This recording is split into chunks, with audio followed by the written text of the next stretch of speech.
और 1000 बार उस राम जी के मंदिर में प्रवेश करने के बाद भी आप बुढ़ापा में अपने माता पिता का हाथ पकड़ कर यदि वृद्धाश्रम भेज देते हैं तो फिर मंदिर जाने का क्या फायदा होगा? क्या सिखाया आपने? कदाचित यदि आपको श्री राम के मंदिर जाने से यह प्रेरणा मिल जाए कि हमें भी प्रतिदिन अपने माता पिता का आदर करना है, सम्मान करना है, माता पिता के स्वाभिमान की रक्षा के लिए कदाचित राज जैसे चीजों को भी ठोकर मारना पड़े, तो हम राम जी से वह प्रेरणा लेकर के उस राज जैसे संपदा को भी ठोकर मार सकते हैं, लेकिन माता पिता के स्वाभिमान को हम ठोकर नहीं मारेंगे। यह प्रेरणा यदि आपको मंदिर जाने से मिल रहा है तो फिर उस मंदिर को नमन है, उस मंदिर की आवश्यकता है।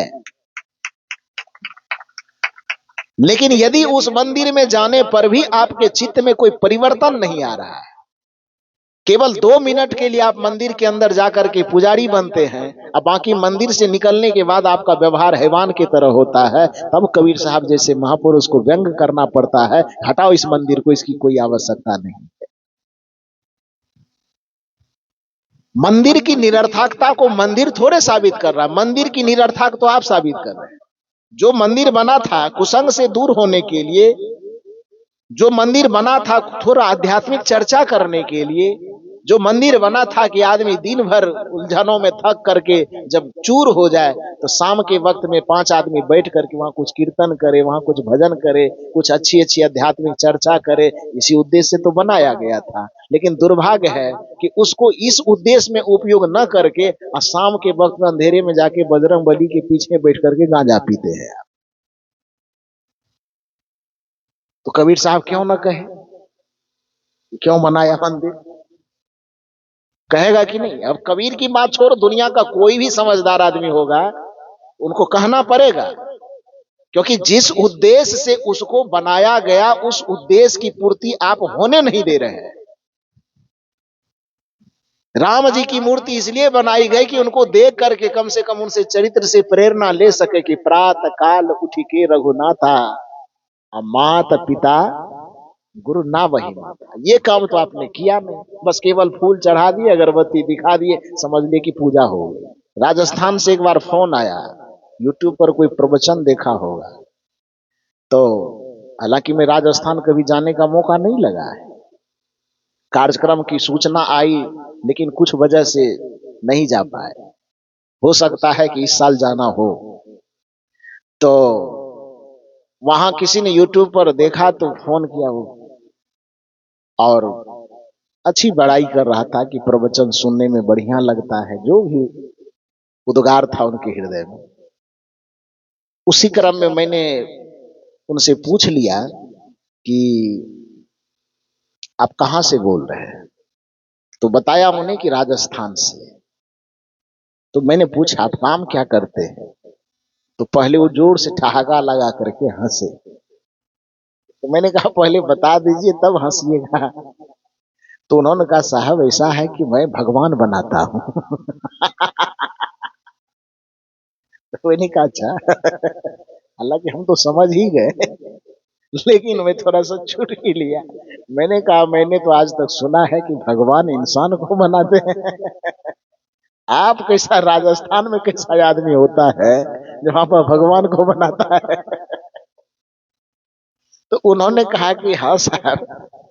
फिर वो थोड़ा नॉर्मल हुआ, उन्होंने कहा कि यहाँ संगमरमर की फैक्ट्री में रहता हूँ और यहाँ पर आकृति मूर्ति वगैरह बनाता हूँ, यहाँ से बहुत सारे मंदिरों में कुछ मूर्तियां वगैरह जाती है, इसीलिए मैं साहब कह रहा हूँ आपको कि मैं भगवान बनाता हूँ।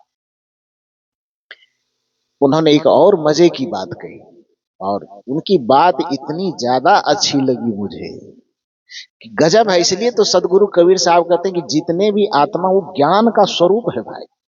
कोई जरूरी नहीं कि ब्रह्म ज्ञान की बात ही मंच पर बैठने वाले साधु लोग ही करते हैं। जहां जिस आत्मा में पता नहीं है, आत्मज्ञान का बीज अंकुरित हो जाता है, उसके मुंह से ऐसी ऐसी वाणियां निकलती है कि वो ब्रह्मवाक्य के जैसा होता है। वो बेचारा मजदूरी कर रहा है ना, वो तो मजाक में कहा कि मैं भगवान बनाता हूं। वो फैक्ट्री में मजदूरी कर रहा है, लेकिन उस मजदूर के मुख से इतने सुंदर वाक्य निकले कि शायद हम लोग इतना पीएचडी वगैरह कर लिए वैसा वाक्य बना पावे कि न बना पावे। उन्होंने कहा, साहब मूर्ति में बनाता हूं, लेकिन मूर्ति बनाने के साथ साथ एक बात की अफसोस लगती है कि फैक्ट्री से एक पत्थर निकालता हूं, उसको जो शकल जो अकल देना आकृति देना होता है वो देता हूं। जब तक यहां से पत्थर, जब तक वो मूर्ति बनती है तब तक भी वह पत्थर ही रहती है। जब तक वह ट्रक पर लादी जाती है तब तक वह पत्थर ही रहती है। जहां से ऑर्डर आता है वहां जब तक लेके पहुंचते हैं तब तक वो पत्थर ही रहती है। मंदिर के दरवाजे तक जाता है तब तक वह पत्थर ही रहता है। लेकिन एक बार जब मंदिर के कमरे में, गर्भगृह में एक बार वह प्रवेश कर जाता है तो एक बार में वह पत्थर पत्थर से भगवान बन जाता है। लेकिन दुर्भाग्य है कि यह आदमी एक बार नहीं, उसी मंदिर के चौखट पर एक बार नहीं 1000 बार उस मंदिर के गर्भ में प्रवेश करता है। एक पत्थर तो मंदिर में प्रवेश करके भगवान बन गया, लेकिन दुर्भाग्य है कि ये आदमी कहलाने वाला 1000 बार उस मंदिर में प्रवेश करके इंसान तक नहीं बन पाता है। इससे ज्यादा दुख की बात क्या हो सकती है।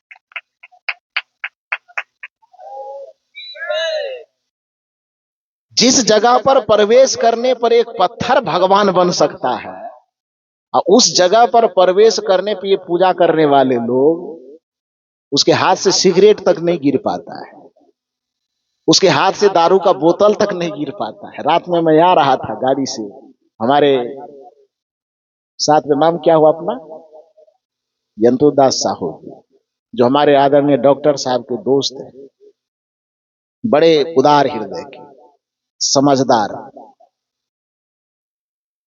रात में मैंने मजाक मजाक में कहा भी, क्योंकि आने में तो काफी देर लग गई। हम लोग कल चले थे, वहां कार्यक्रम था राजनांदगांव में, दौड़ा भाटा ठेलका डीह के पास में। वहां से चले भिलाई आश्रम में, कुछ देर रुके, वहीं भोजन वगैरह हुआ। फिर वहां से चले तो अब चूंकि डॉक्टर साहब के मित्र हैं, बड़े हैं, आदरणीय हैं, और सत्संग से तो जुड़े हुए हैं, तो हम लोगों को रास्ते में लाते लाते मन की भावना को पढ़े, साहब थक गए होंगे, कुछ रुके, थोड़ा फ्रेश वगैरह होना हो तो उतार करके वहीं पर बैठा के पानी उनी फ्रेश व्रेश सब करवाए। तो जैसे डॉक्टर साहब के यहाँ, डॉक्टर साहब कहते हैं कि साहब फ्रेश वगैरह होना है तो मैंने कहा कि जिस हनुमान को लाने के लिए आप हम लोगों को भेजे थे, तो त्रेता युग में जो हनुमान था ना, उस हनुमान को राम जी ने इतना ही कहा था कि जाओ सीता जी का पता लगा के आना, इतने न कह के भेजा था। लेकिन हनुमान चूंकि बुद्धि के देवता माने जाते हैं, इसलिए वो हनुमान जी अपनी बुद्धि का प्रयोग किए और काम एक दे करके भेजा था कि सीता जी का पता लगा के आना है। लेकिन हनुमान जी अपनी बुद्धि का प्रयोग करते हैं और पता तो लगाते ही है, रावण के भवन में तहलका मचा करके आ जाते हैं कथा यही कहती है। कोई कथा यदि केवल कथा की दृष्टिकोण से सुनेंगे तब तो फिर वो आपको प्रेरणा नहीं दे पाएगा। लेकिन उस कथा में संकेत क्या छिपी हुई है कि आदमी अपनी बुद्धि जितना काम कह करके भेजा गया, यदि उतना ही काम करके आप पाते हैं तो फिर आपकी प्रतिभा दो कोरी है। उस बुद्धि का, उस प्रतिभा का कोई मतलब नहीं। मतलब यह है कि जिस काम से आपको भेजा गया है, अब हनुमान जी को भेजा कि जाओ जी, सुसैन वैद्य से कहा कि जाओ दवाई लेकर के आना, सजीवन बूटी। अब वहां सजीवन बूटी नहीं मिला, पहचान नहीं पाया बेचारा, कहीं लौट करके आ जाता, कहता डॉक्टर साहब हम दवाई नहीं पहचान रहे तो तब तक वो लक्ष्मण बचता है। लेकिन उस जगह बुद्धि का प्रयोग किया ना जी, कि हमें डॉक्टर एक दवाई कहा है लाने के लिए, नहीं समझ पा रहे हैं कि कौन सा दवाई लेना है हमको, तो बेचारा पूरा मेडिकल स्टोरी उठा कर लेके आ गया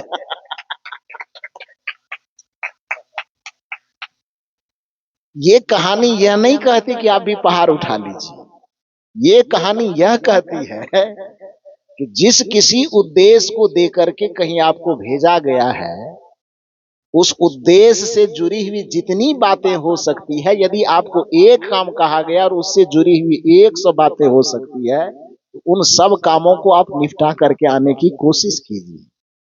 तो मैंने डॉक्टर साहब से कहा कि राम जी ने उस समय में हनुमान का चुनाव किया था, और अभी के समय में आपने जिस मित्र का चुनाव किया वो हनुमान से कम बुद्धि में कम नहीं है, आपका आधा अधूरा काम करते हुए आया है। बड़ा सुंदर से एक बार उनके लिए जोरदार ताली बजा करके अभिनंदन किया। तो वो रात में ला रहे थे, लाने के क्रम में मैंने देखा कि 10-15 महिलाएं गुलाब वाला साड़ी पहन करके हाथ में डंडा लिए आगे से गुजर रही थी। तो मैंने उनसे पूछा ये लोग कौन है, तो उनको हंसी आई और हंसते हंसते उन्होंने कहा साहब ये लोग लोकल कमांडो है। मैंने कहा सो का है, हम लोगों को भी कुछ कहेगा क्या? कहा नहीं का तब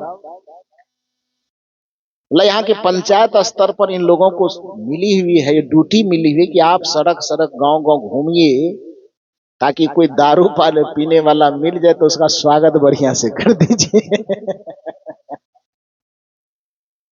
सोचिए ये कितनी बड़ी विडंबना है कि जिस जगह पर 33 करोड़ देवता, पता नहीं वो पुराना जनगणना के अनुसार 33 करोड़ गिना जा रहा है, नया जनगणना हो जाए देवताओं का, आदमी का जनसंख्या अब आजादी के समय में 33 करोड़ आदमी की जनसंख्या 1947 के आसपास 33 करोड़ भारतीयों की जनसंख्या थी, और आज आजादी के लगभग 75 वर्ष गुजर जाने के बाद हमारी जनसंख्या 33 करोड़ है।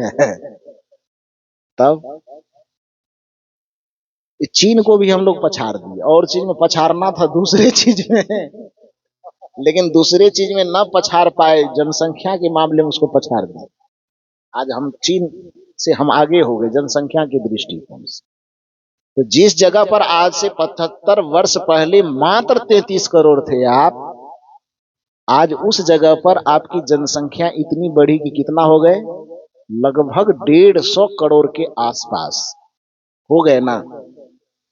तो आदमी की जनसंख्या 33 से बढ़ करके 150 करोड़ पहुंच गए, तो देवता उतने पे टिका होगा। उसका खानदान नहीं बढ़ा होगा क्या?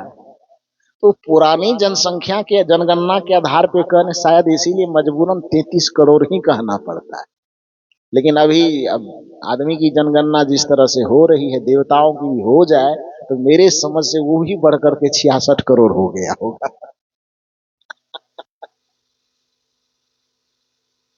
तो खैर जो भी हो, जिस देश में 33 करोड़ देवता की बड़ी कल्पना है, उस देश में आपके हाथ से दारू का बोतल गिराने के लिए, जिस देश में मंदिर चौराहे चौराहे पे मंदिर खड़ा है, कहीं राम का, कहीं शिव का, कहीं और किसी का, कहीं और किसी का, जिस देश में ऋषि प्रधान और कृषि प्रधान देश कहा जाता हो जिस देश को, उस देश में आपके हाथ से दारू को छुड़ाने के लिए, आपके हाथ से दारू का बोतल दूर करने के लिए, आपके घर के महिलाओं को रात के समय में डंडा लेकर के सड़क पे घूमना पड़े। सोचिए कि आप किस भगवान के देश में हैं। सोचिए जरा कि आप किस मंदिर वाले देश में हैं। जरा सा सोचिए कि आप किस ऋषि प्रधान देश में हैं। सोच करके देखिए कि आप किस धर्म प्रधान देश में जी रहे हैं।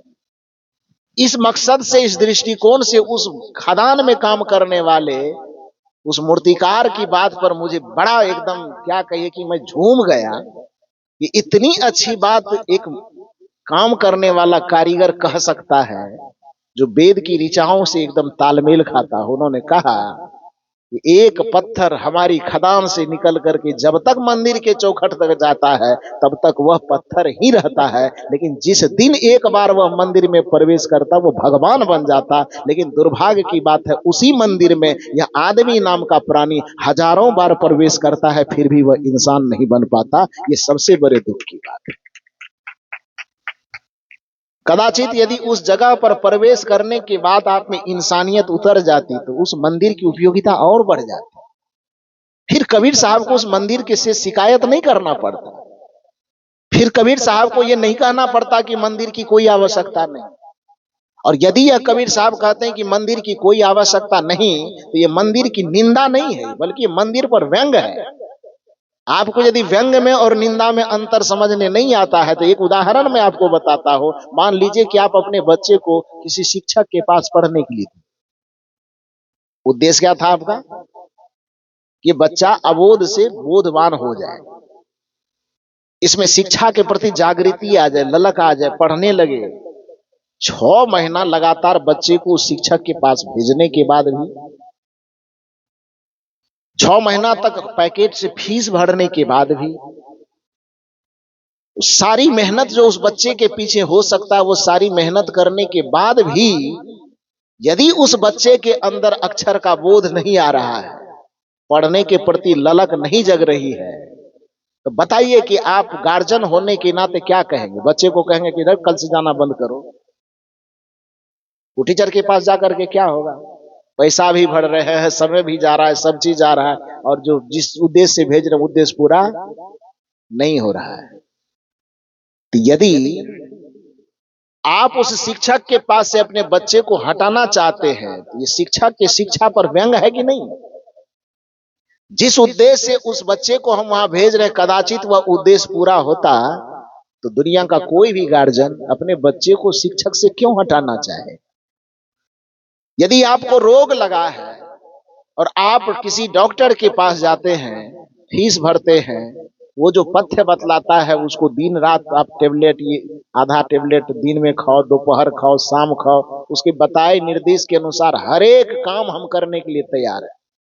फीस भी भर रहे हैं, दवा भी लगातार खा रहे हैं, 6 महीना इलाज करवाने के बावजूद भी रोग ठीक नहीं हो रहा है, तो खाने में जो दवाई खा रहा है, पैसा भर रहा है, उसका मन क्या करेगा? बताइए थोड़ा सा। उसका मन करेगा ना, झुंझला करके लास्ट में उसको कहना पड़ेगा, भाई नहीं जाएंगे उस डॉक्टर के पास, कोई फायदा नहीं होता है, पैसा भी देते हैं, समय भी जाता है, दवाई भी खानी पड़ती है एकदम नियम के अनुसार, फिर भी कोई फायदा नहीं हो रहा, क्यों जाएंगे? तो जैसे एक समझदार व्यक्ति होने के नाते डॉक्टर के पास जाने का मकसद डॉक्टर से रिलेशन जोड़ना नहीं है, बल्कि डॉक्टर के पास जाने का मतलब रोग से निदान होना है। यदि रोग का निदान होता है तो डॉक्टर ठीक है, और रोग का निदान नहीं होता तो डॉक्टर खराब है। सीधी सी बात है कि उसके पास नहीं जाना। एक टीचर के पास हम अपने बच्चे को पढ़ने देते हैं, यदि बच्चे में शिक्षा के प्रति ललक जग रही है तो शिक्षक बढ़िया है, और यदि उसके माध्यम से हमारे बच्चे में शिक्षा के प्रति आकर्षण नहीं जग रहा है, तो पैसा वहां व्यर्थ का फेंकने की जरूरत नहीं है। कोई भी गार्जियन कहेगा हमारे बच्चे ना जाए। तो जब इस दुनिया में मंदिर की स्थापना की गई, तो मंदिर बनाने का कुछ उद्देश्य रहा होगा कि नहीं रहा होगा? बिना उद्देश्य का तो कोई आदमी कुछ नहीं करता है। मंदिर बना होगा तो मंदिर बनाने का उद्देश्य जरूर होगा कि यहां पर लोग जाए तो कुछ प्रेरणा ले सके, बुराई से दूर होने का प्रेरणा, कुसंग से दूर होने का प्रेरणा, कुविचार से दूर होने का प्रेरणा, और न जाने कितने मानवीय सद्गुणों की प्रेरणा यहां से। जैसे कि अभी बता रहे थे श्री यतीन्द्र साहब जी कि आप एक मूर्ति के सामने जाइए तो उसकी सौम्यता को देखिए, उनकी मुस्कुराहट को देखिए। वह मूर्ति बनने से पहले जिस समय वो रहा होगा, तो उन्होंने जैसा जैसा कर्म किया होगा, उस कर्म को, उस चरित्र को देखिए, और उस कर्म और चरित्र को अपने जीवन में उतारने का प्रयास कीजिए। इसी प्रेरणा के लिए वो मंदिर बनाया गया होगा। लेकिन राम के मंदिर में जाने के बाद भी, जो राम अयोध्यापति दशरथ के पुत्र राम से मर्यादा पुरुषोत्तम श्री राम बन गए, तो बना क्यों? माता पिता और गुरुजनों का निरंतर वंदन करने के कारण।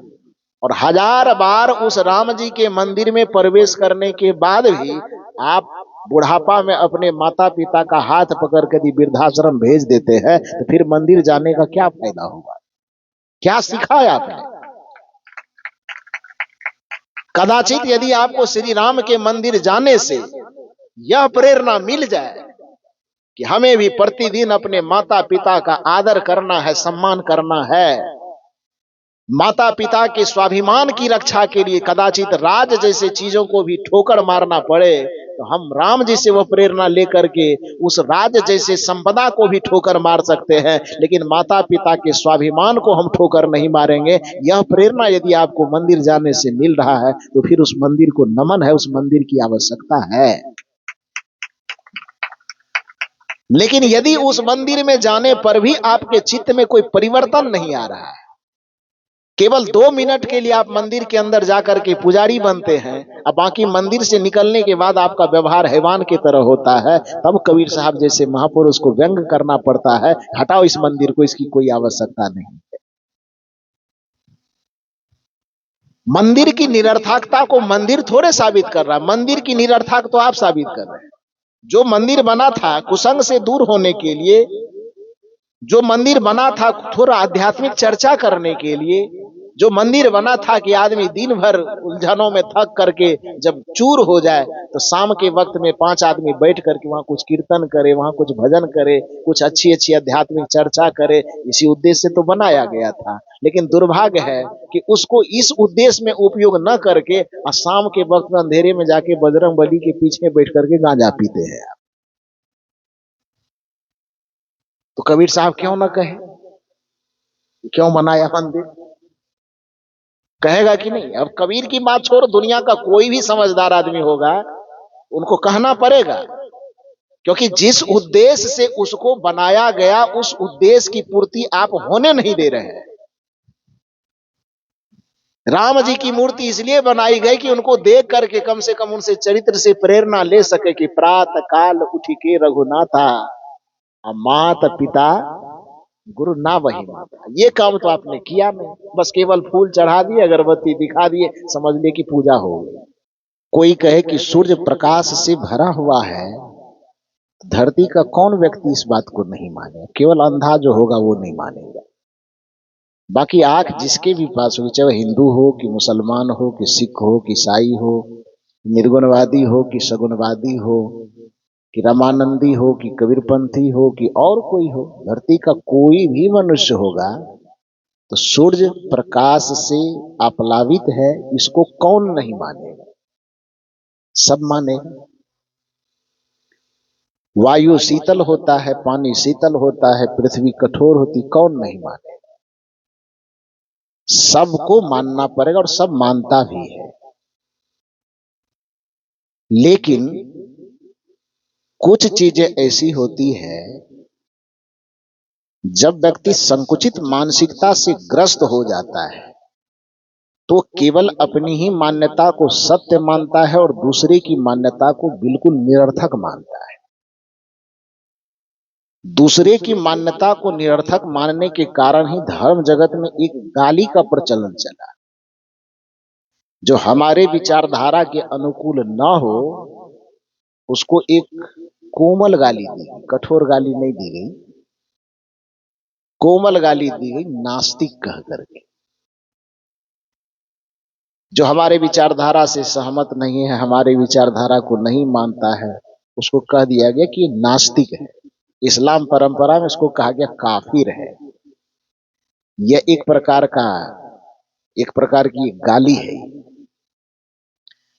वस्तुतः यह जो नास्तिक कह करके धार्मिक जगत में एक गाली देने का प्रचलन चला, इस संकुचित मानसिकता के कारण।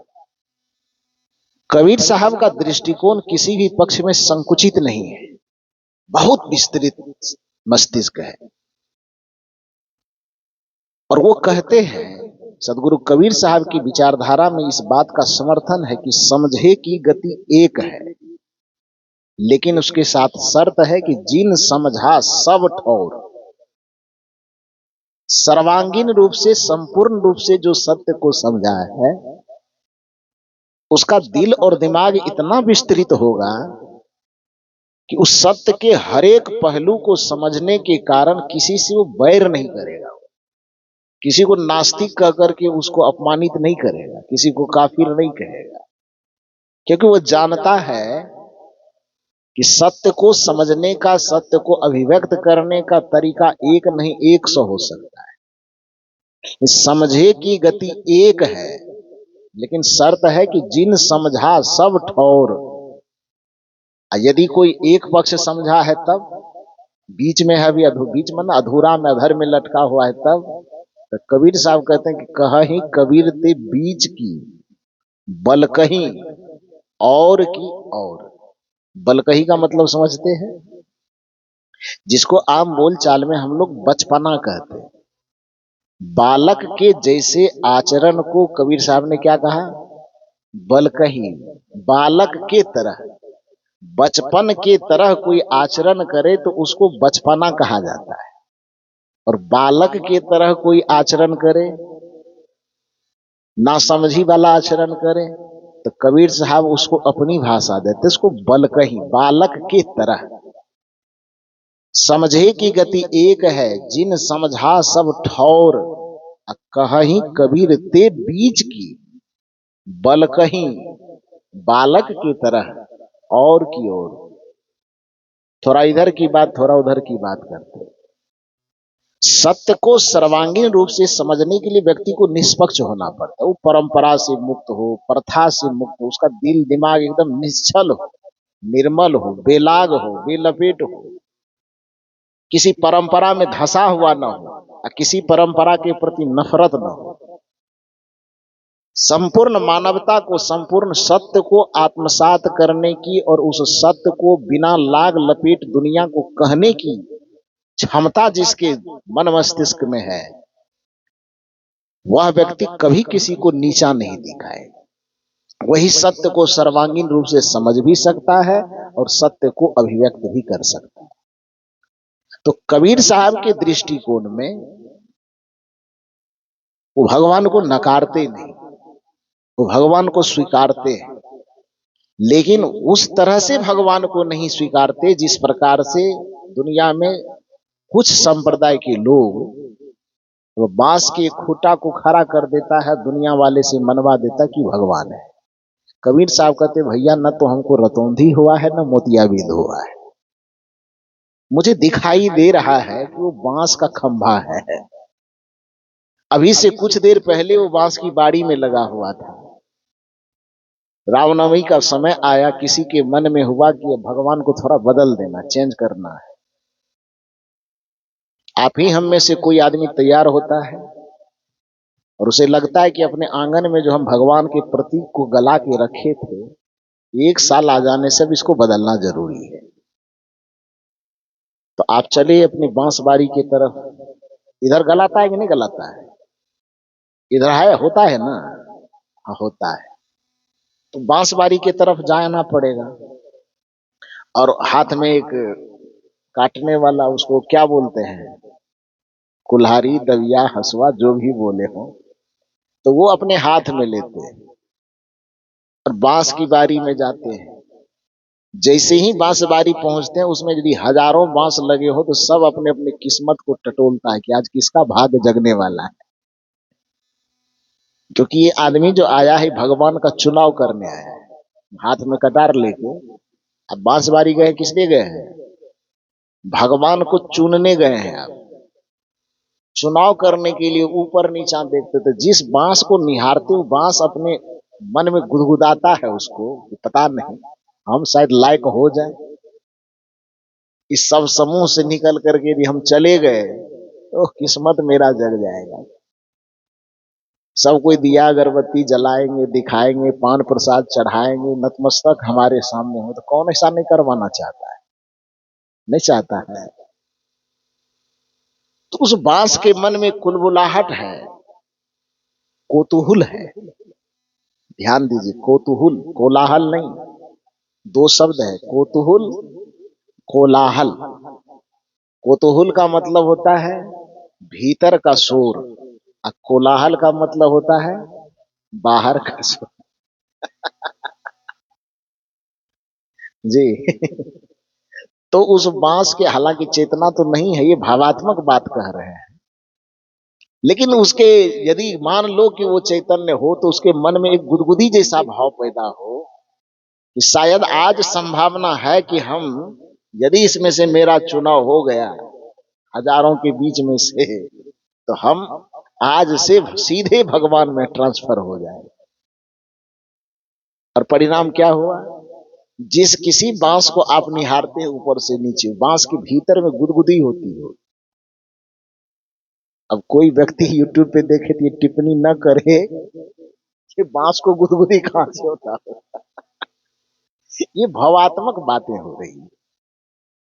तो अब उसमें क्या है कि हजारों में से देख करके जिस किसी एक को आपने पसंद कर लिया कि ये सीधा है, लंबा है, टेढ़ा मेढ़ा नहीं है, और उसको चुन करके आपने गरासा से, दबिया, हसुआ से आपने काटा। जिस वक्त उस बांस को आपने काटा, वो बांस अपने ऊपर खिल गया कि बस आज से इंसान की तो बात छोड़ो, सीधे भगवान बनने की श्रेणी में हम जा रहे हैं। दरवाजे पे लाए, उसको छील माट किए। एक में उसने आपने सिंदूर लगाया, और दूसरे में उजला वाला जो भी चीज लगाया, चावल का शायद बनाते हैं, वो बना करके लगाए। 25-50 रुपए में एक लाल वाला झंडा खरीद करके लाए, वो भी आपने लगा दिया। और शाम के वक्त होते होते, दोपहर होते होते, अभी सुबह तक जो बांस के बारी में खड़ा होकर के पक्षी के बैठने का वो आश्रय स्थल बना हुआ था, कौवा, मैना, तोता, कबूतर, जो भी पक्षी जाता हो, सुबह तक जो किसी पक्षी के बैठने का आश्रय स्थल बना हुआ था, उस बांस को आपने चुन करके लाया, दरवाजे पर छीला, माठा, उसको सिंदूर और उजला वाला चावल उसमें लगाया, 25 रुपए का उसमें कपड़ा बांधा, संकल्प लिए एक हाथ मिट्टी खाने, और वहां जाकर के बस संकल्प लेकर के गला दिए। 12 घंटा के अंदर क्या हो गया? वो क्या सुबह तक क्या था और शाम तक क्या हो गया? बोलिए थोड़ा सा। भगवान हो गया। तो जब वो बांस भगवान हो गया, तो उस बांस को भगवान बनाया किसने? किसने बनाया? मनुष्य ने बनाया। यदि मनुष्य की दृष्टि उस पे न जाती तो अब तक वो बांस की बाड़ी में पड़ा हुआ होता, और बांस की बारी से उसको लाए हमने, भगवान बनाते। इतना सा समझ आदमी को होना चाहिए कि बना हुआ चीज बड़ा होता है कि बनाने वाला चीज व्यक्ति बड़ा होता है। निर्मित सामग्री से निर्माण करता हमेशा बड़ा होता है। इसलिए बच्चे के पिता को जो बड़ा भगवान का दर्जा दिया जाता है, क्यों दिया जाता है? माता और पिता को भगवान के तुल्य माना जाता है। क्यों? क्योंकि माता और पिता उस बच्चे के निर्माण करता है, निर्माण किया है उसका। तो निर्मित हुई सामग्री से निर्माण करने वाला हमेशा श्रेष्ठ होता है।